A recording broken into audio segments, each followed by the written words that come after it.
Thank you, everybody, for coming to the Aaron Torres Podcast YouTube page. I do have one quick favor before we get to the video that you came here for, and that is very simply this. You see that little red subscribe button below this video? Go ahead, smash that subscribe button. It really does help me. It really does help this channel grow and my audience grow. So go ahead and hit that red subscribe button. And now, here is the video that you came here for. More than anything else, I get asked about this FBI probe as it pertains to college basketball, and more specifically, when is everyone going to get punished, right? Because it has been over 3 years since the FBI first got involved in college basketball, September of 2017. If it feels like a lifetime ago, it largely was. And really outside of Oklahoma State, nobody has received a punishment yet, right? Oklahoma State did get that one-year postseason ban. We had their head coach, Mike Boynton, on this show in, I think it was maybe June or July to discuss it. But outside of that, we have not really seen anything or anyone get punished for this process. But even with that being said, Arizona is the one that I get asked about the most because other schools are at least further along in the process, right? Kansas got their notice of allegations over a year ago. They're already actually, frankly, in the final stages. NC State in the final stages got their notice of allegations over a year ago. Louisville got their notice of allegations in the summer. Oklahoma State, as I said, is done with the process. Arizona, as of last week, had not even heard from the NCAA.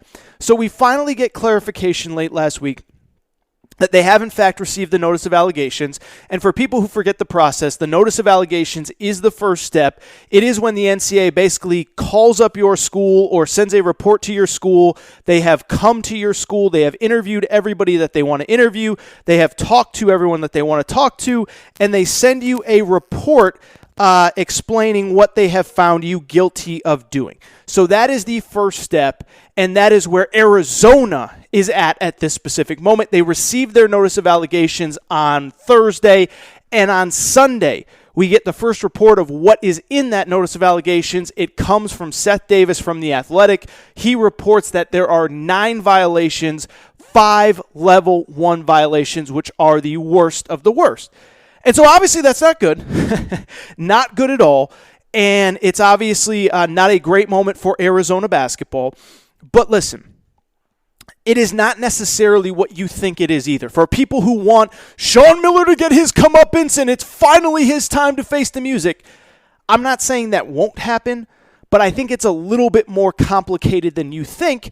And as basically the only person in the national media that to any degree has defended Sean Miller, I want to explain everything, why Arizona fans are frustrated, why I believe the Arizona basketball program is frustrated. And let me get into it. And again, I'm not here to defend Sean Miller, but I want to present both sides because I think everyone outside of Tucson doesn't really understand everything that is going on. And so to backtrack, first of all, we got to go back to 2017. As I said, if it feels like a lifetime ago, it's because it largely was. It was so long ago. It was when DeAndre Ayton was, of course, first arriving on a college campus, Kevin Knox at Kentucky, Marvin Bagley at Duke. So it was a long time ago. It was before Zion, right? So Zion wasn't even playing last year. He played the year before. It was the year with Trae Young. It was the year with Michael Porter. If it feels like a lifetime ago, it's because it was. But the bottom line remains is that back then, Arizona was one of the 4 schools that was initially involved in the first wave of arrests. They had an assistant coach named Book Richardson who was arrested. We later found out that Book Richardson had taken $15,000 from an agent to give to Javon Quinterly, who is now at the University of Alabama. And so why I bring that up, I do think that's important because throughout this process, there were a lot of other accusations. There were a lot of other things that were pinned to Arizona. But until we actually see that notice of allegations, we don't know exactly what Arizona is actually accused of and what Sean Miller specifically is accused of. And I do think that's important, and I do think it is why this is probably, of all the cases, the most convoluted of them all, right?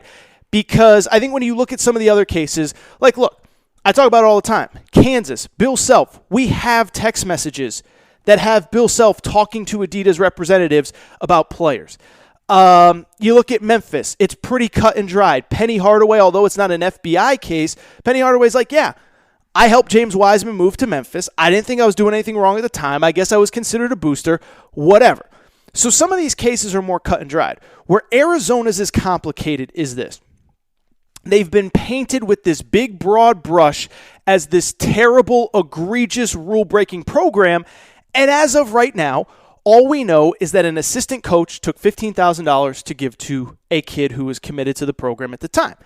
Not to say that Sean Miller wasn't involved, not to say others weren't involved, but as of this second, that's all we really know.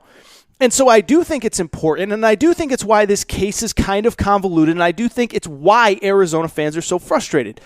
Because the national coverage of this story does not reflect that. And not only does the national coverage of this story not reflect that, there have been reports that have been put out that are frankly just not true. There have been other reports that accuse the program of things that they're not actually guilty of. And of course, there are other programs that seemingly don't get criticized for anything, even though they themselves are involved. And so I think it's important to note one thing that this case does not include is Sean Miller getting on the phone with Christian Dawkins and offering Christian Dawkins $100,000 to pay DeAndre Ayton to play at Arizona. That's important because that was the report that essentially painted Arizona as this egregious, awful rule-breaking program. And I've said it on this show many times. Yes, I went on Twitter that night, and when that report came out, I said, it's over for Sean Miller. He's done. It's a wrap. And then you start to kind of peel back the layers of that, and it doesn't make sense. And I've talked about it, and I'm not going to get into it, but I bring this all up because it's important to note that actually never happened. An ESPN report that accused Sean Miller of offering Christian Dawkins $100,000 to pay DeAndre Ayton never happened.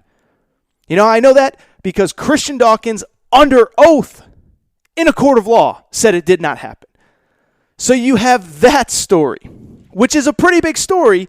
And then, oh, by the way, ESPN doesn't really retract the story. It just kind of gets brushed under the rug, and the reporter who reported that story, you kind of don't really hear from anymore.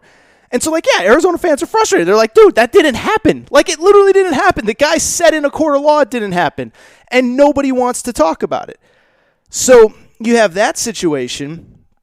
You have the big, broad story of, Sean Miller's caught on a wiretap. Well, we heard those calls. They were on the Scheme documentary, which, by the way, first of all, did not paint Book Richardson bad in any way at all. Book Richardson looked innocent. They were trying to stuff money down his pocket to take, but that's neither here nor there. The bottom line remains is that if you watch the Scheme, these big, crazy recordings that had Sean Miller, you know what he's talking about? He's talking about how they're not even recruiting Naz Reid because Will Wade, according to Sean Miller on the wiretap, Will Wade's already, quote-unquote, taking care of him.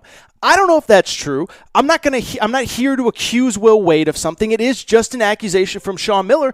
But if you actually listen to the wiretap, all he said was, Will Wade's got some big balls. Will Wade already did something, and I'm not even going to try to recruit this kid because I got no chance at him. I don't know if that makes Sean Miller innocent, but I know it certainly doesn't make him guilty because another program was willing to cheat. And I know it certainly doesn't make him guilty because ESPN got a report wrong on DeAndre Ayton.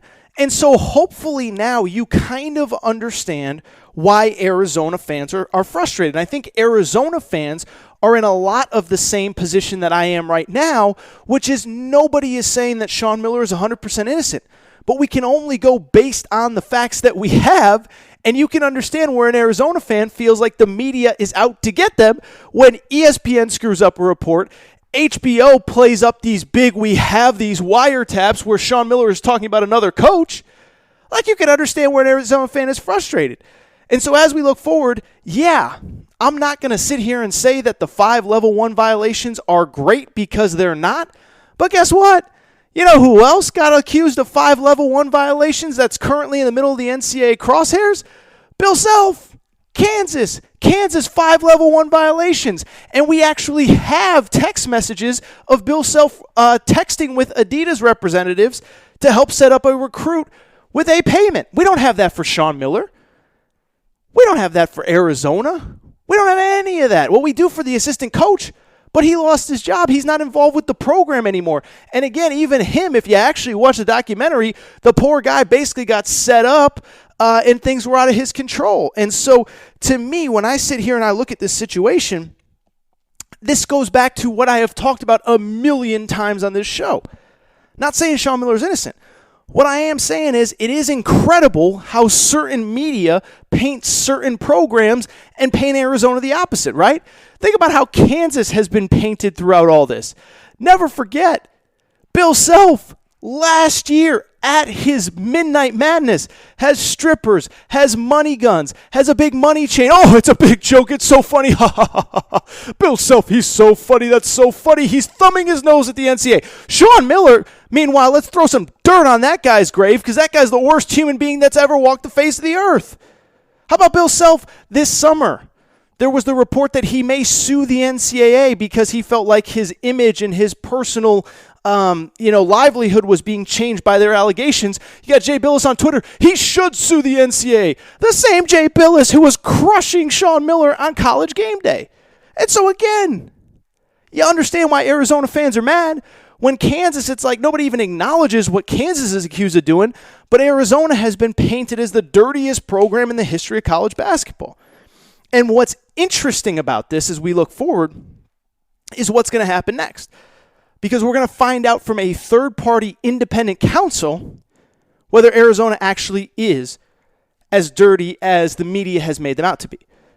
Because this is the interesting part. Arizona has joined all of these other programs in going to this third-party independent counsel. And to backtrack, let me explain this really quick. I have explained this a few times in the past, but for people who are new to the show, for people who are here specifically for the Arizona segment, let me explain.